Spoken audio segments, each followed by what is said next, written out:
안녕하세요. 생활과 윤리 배준호입니다. 자, 첫 인사를 드리게 됐습니다. OT 촬영. OT 촬영을 한다고 해가지고 여기 와이셔츠에 자켓도 입고 이렇게 찍고 있는데요. 이거 보시는 분들은 아마 처음 보시겠죠. 그래서 이 생활과 윤리라는 과목이 이제 어떤 과목이고, 자, 우리 이 수업은 어떤 방식으로 진행되는지에 대해서 한번 좀 간단하게 말씀드려 보겠습니다. 그래서 OT를 시작하겠다. 생활과 윤리. 자, 먼저 소개부터 좀 드릴게요. 제 그냥 소개고요. 그냥 요거 한번 그냥 읽어봐 주시고, 별로 중요한 건 아닙니다. 저런 사람이구나 정도 봐주시면 되고요. 자, 여기가 이제 우리 이제 말씀드릴 내용인데, 자, 생활과 윤리라는 것은 과연 어떤 과목이냐? 일단 알다시피 여러분 그 사회탐구 과목 중에서 이 수능에서 가장 많이 선택하는 과목이 생활과 윤리라는 과목입니다. 가장 많이 선택하는 이유는 뭐냐면은요.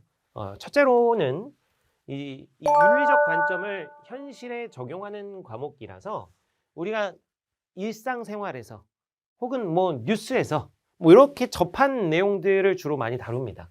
그래서 상식과 관련된 내용이 많고 그렇기 때문에 그래서 여러분들이 처음 접하기에 진입장벽이 낮아요. 이거 뭐야? 이거 뻔한 얘기네. 나 그냥 다 아는 얘기인데? 이렇게 이제 접근을 하게 됩니다. 그리고 또 이제 그와 연관해서 어떤 암기형으로 해서 딱 외워가지고 푸는 문제도 물론 있습니다만 그런 것보다는 독해형 문제가 또 많이 출제가 됩니다. 독해형 문제라는 건 이 국어에서 여러분 독서 문제를 풀듯이 제시문이 좀 주어져 있고 그 제시문과 관련해가지고 일치하거나 일치하지 않는 그런 윤리적 판단들을 확인하는 그런 문제가 많아요. 그러면은 아니 선생님 그러면은 공부할 필요가 없는 것 아닙니까? 이렇게 이제 생각해서 사실 친구들이 생활과 윤리 뭐야? 다 너무 뻔하던데 이거 너무 쉬운데 라고 접근을 하지만 막상 보면은 또 어려워하고 나가 떨어지는 친구들이 많습니다. 왜냐하면은 다 이 추상적인 개념을 다루다 보니까 생활과 윤리에서 다루는 개념들이 굉장히 좀 추상적인 그런 이론이다 보니까 이 추상적인 사고에 익숙하지 않은 친구들은 다 그 말이 그 말 같은 거야. 특히 이제 동양 사상에서 유교, 불교, 도가 다 마음을 절제하고 이렇게 어떤 자연을 존중하고 이렇게 살아가라 이런 취지인데 그거 다 비슷비슷해 보이는 거예요.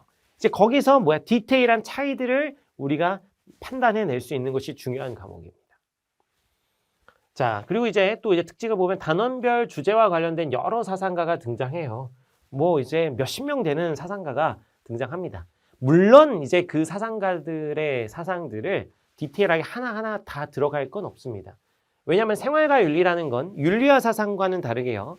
윤리와 사상 같은 경우는 사상가 그 일종의 철학사를 다루는 거거든요.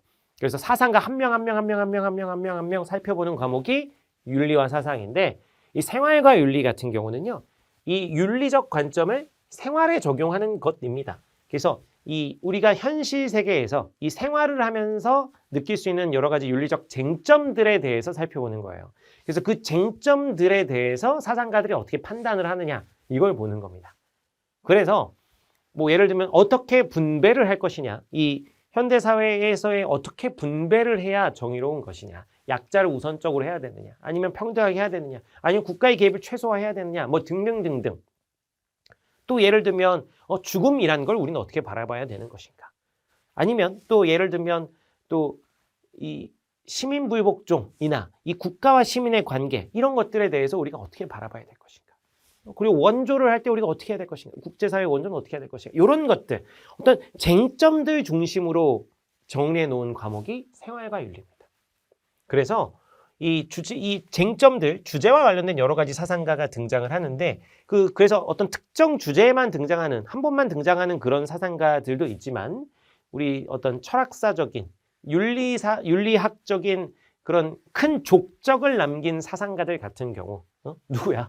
칸트나 롤스 같은 이제 사상가인데요. 이 거의 이 생활과 윤리의 주연입니다. 주연. 칸트나 롤스 같은 이런 주요 사상가는 여러 단원에 걸쳐 출제가 됩니다. 그래서 수능에서도 이렇게 칸트, 롤스 덧붙여서 플라톤, 좀 더 나아가면 싱어 이런 사람들은 수능에서 한 3-4개 문제에 막 걸쳐서 출제되는 경우도 있어요. 주제별로 이렇게 뽑다 보니까. 이런 거장들은 그래서 여러 단원에 걸쳐서 출제가 된다는 겁니다. 어벤져스로 치면은 뭐 칸트가 이제 캡틴 아메리카 정도 되는 거고 저기 루이스가 저기 아이언맨 정도 되는 겁니다. 자, 그렇고요. 자, 그래서 이게 처음에는 그냥 아유 뭐 되게 상식적인 내용이네 해서 진입 장벽이 낮지만 최근 들어서 또 이제 수능이나 이런 데서 굉장히 어렵게 출제하고 있습니다. 자, 그 이유는 뭐냐면은 어쨌든 뭐 변별력을 나눠야 되잖아요. 등급별로 좀 변별력을 나누기 위해 가지고 특히 이제 언어적인 함정이 굉장히 좀 많이 존재를 합니다. 그래서 오직 뭐뭐만 뭐뭐 해야만 이렇게 좀 극단적인 표현들을 많이 넣게 되는데요. 자, 그럼 그것들이 맞을까 안 맞을까에 대해서 우리는 또 고민을 해야 되는 거예요. 예외는 없을까? 뭐 이렇게 이제 좀 고민을 해야 되는 건데 뭐 출제자들의 마음도 이해가 됩니다. 그렇지 않으면은 뭐 변별력이 너무 낮아버리면 다 맞아버리니까. 그래서 이제 변별력 갖추기 위해서 이렇게 언어적인 함정을 굉장히 많이 좀 요새는 출제를 하고 있다. 그래서 이게 디테일을 봐야 돼요. 디테일. 언어적 함정을 따지려면 이 디테일. 흔히 우리 말장난이라고 하는데 그래서 이 디테일을 따져봐야 됩니다. 디테일. 언어적 함정을 잘 따져봐야 된다. 그래서 여러분 뭐예요? 이거 격언이 있잖아. 악마는 디테일에 있다고 여러분. 나중에 뭐 여러분 뭐 이제 뭐 계약 같은 거 할 때 사기 같은 거 안 당하려면 그 부칙 뭐 이런 거 자세히 봐야 돼. 디테일을 봐야 된다. 디테일.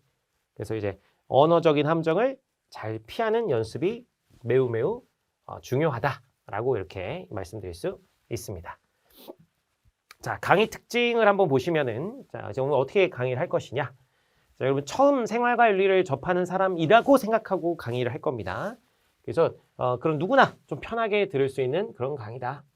어떤 배경 지식 이런 거 그냥 없다고 가정하고 그냥 이렇게 편하게 하는 그런 강의다. 자, 그리고 어쨌든 수능에 출제되는 내용 위주로 진행을 하게 될 것입니다.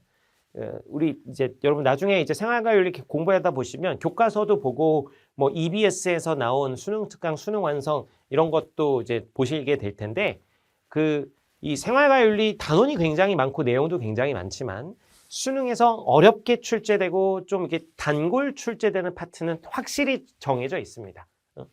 그래서 좀 이렇게 설렁설렁 봐도 되는 파트, 그냥 뭐 이제 독해형 문제로 주로 출제되는 파트, 우리가 상식선상에서 그냥 다 건드리고 넘어가도 무리가 없는 그런 파트들 같은 경우는 너무 힘주지 않고 좀 가볍게 넘어갈 생각입니다. 이제 그런 파트들은 좀 가볍게 넘어가고 수능에 출제되는 주요 파트 위주로 진행할 예정이고 또 저거 하면은 또 이제 기본에 아주 충실한 강의거든요. 기본에 충실한 강의. 제가 약간 쑥스럽지만 강의 리뷰를 하나 가져왔습니다.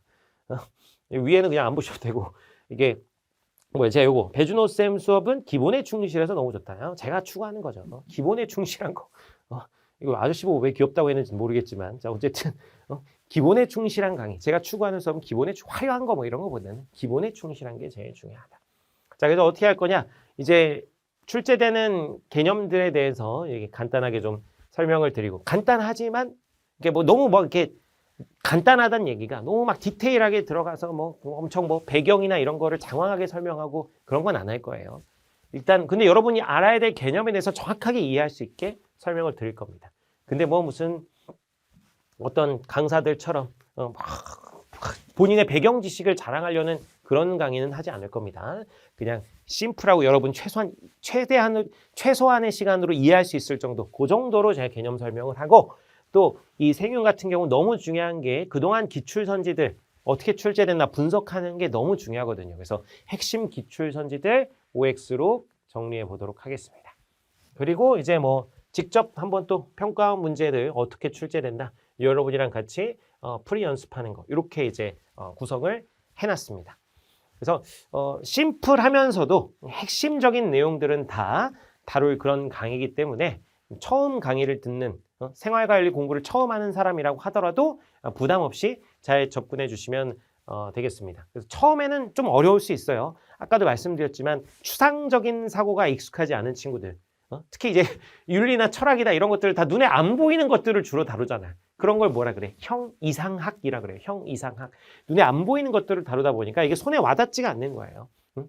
이제 그렇지만 그럼에도 불구하고 좀 재미를 가지고 이게 인간의 어떤 또 사고, 철학적 사고의 틀을 넓혀주는 것이기 때문에 그리고 우리 인생이라는 것에 대해서 생각을 하게 만들어주는 것이기 때문에 어떤 그런 추상적인 것들에 대한 그런 것들을 판단하는 힘듦을 좀 이제 견디고 나서 계속해서 공부를 이어가다가 보면은 뭐 이런 수험에서도 당연히 도움이 되겠지만 또 인생을 바라보는 여러 가지 어떤 시각들이 여러분 머릿속에서 좀 자리 잡고 나중에 어떤 인생의 중요한 판단을 할 때 또 도움이 될 수 있지 않을까 그런 생각을 해봅니다. 너무 좀 과한 목표인가요? 자, 어쨌든 그래서 생활과윤리는 그런 과목이고 제 수업은 방금 말씀드렸듯이 그러한 흐름으로 진행될 겁니다. 그래서 생활과윤리 공부할 때 제 수업이 도움이 됐으면 좋겠습니다. 같이 한번 열심히 해보시죠. 자, OT는 이 정도로 마무리하겠습니다.